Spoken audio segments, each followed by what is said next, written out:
Didampingi Menteri Pembangunan Manusia dan Kebudayaan PMK dan Menteri Sosial, Presiden Jokowi Rabu pagi meninjau proses distribusi bantuan tunai kepada masyarakat yang terdampak COVID-19 di kantor Pos Bogor.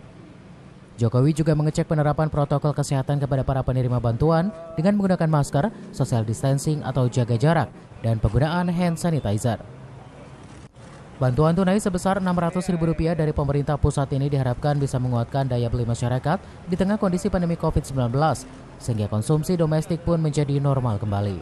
Kita bisa memperkuat daya beli masyarakat sehingga nanti konsumsi domestik kita, domestik consumption kita juga menjadi normal kembali. Jokowi juga meminta kepada masyarakat yang belum menerima bantuan sosial dari pemerintah untuk segera melaporkan kembali dengan menyertakan data-data kepada pihak RT RW setempat untuk ditindaklanjuti. Dari Kota Bogor, Herman Bons melaporkan.